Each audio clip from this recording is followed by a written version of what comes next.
Hey guys, Ben here. Welcome to the tutorial where we plan to go over all the general tips for heroes, as well as some specific tricks. We've already covered the art of pulling, juking, and escaping in our previous tutorials. Some of the information will be well known to the players who have already put tons of hours into Dota 2, but I feel I should still cover some of them for the newer players. So, once you die, your hero loses the gold equal to the following formula. This means that the lower your net worth, the less gold you lose. Or, in other words, give to the enemy team. This feature was implemented to protect the poor supports who often end up on the lower end of the net worth list. But on the other hand, it gives you a way to come back by killing an enemy hero who has a huge net worth. A few years ago, gold you lost was simply done over the next formula. It's obvious that the current formula is arguably better. If you're under the smoke effect, you're allowed to cast spells without revealing yourself. However, hero attacks will dispel the smoke effect, even if we're talking about the orb effects applied to regular attacks such as Huskar's flaming spears or Clinx's flaming arrows. You can also use items without dispelling the smoke. Enemy heroes and towers will break the smoke effect, but illusions won't. This makes it easy to know if the hero who accidentally stumbles upon you during your gank is the real deal. Another cool trick is regarding the smoke is related to dust of appearance. So, invisible enemy heroes can also dispel the smoke, but the dispel radius is almost the same as the radius of your dust. As soon as your smoke pops out, feel free to use a dust of appearance if you think there may be an invisible enemy around you.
Illusion heroes, if you play against them, can be really irritating.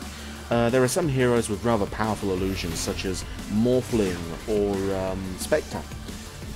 If these heroes get farmed, their illusions can get quite tanky, and are hard to deal with if you're a poor support. However, there are some heroes, or rather the abilities they possess, which can instantly kill these illusions.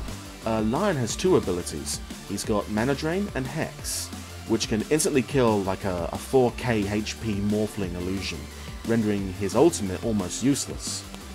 Disruptor has Glimpse, Pugna has Life Drain, Shadow Shaman has Hex, Medusa has Stone Gaze, but every hero has access to SCYTHE VISE. All of these abilities and items instantly deal with these pesky illusions.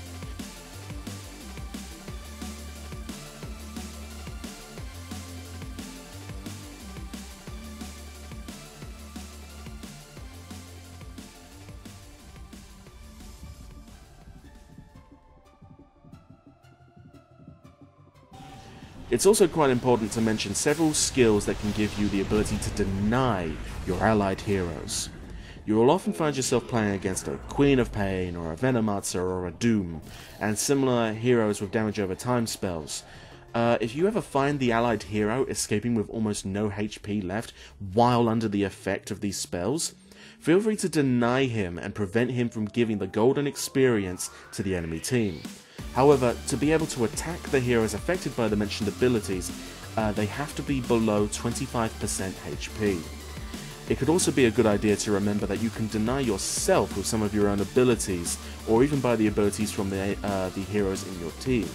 Let's say that you play with a Centaur or a Tiny in your team. You need to deny yourself. The craggy exterior and return can actually trigger even if the ally is hitting them. Pushing these days is quite important, so let's get over the abilities which affect towers by either damaging them or reducing their armor or attack speed. So let's first go over the items affecting the towers, or in general, all buildings. Assault Cuirass will give the negative armor effect, area of effect on all nearby buildings. Blightstone and Desolator will give negative armor to a single building. What else? Crimson Guard also affects the buildings. We won't go over all the abilities, as there are tons of them, but we will mention the most popular. Techie's Mines deal tons of damage to towers. Death Prophet's Exorcism also does a lot of damage if the tower is her main focus. Jakiro's Liquid Fire can decrease the attack speed of the tower. Naga Siren's Song will completely shut down the nearby towers, but will also make them invulnerable. To buff up your own towers against a push, use Lich to increase the armor of the tower, or Ogre's Bloodlust to increase its attack speed.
Thanks for watching, guys.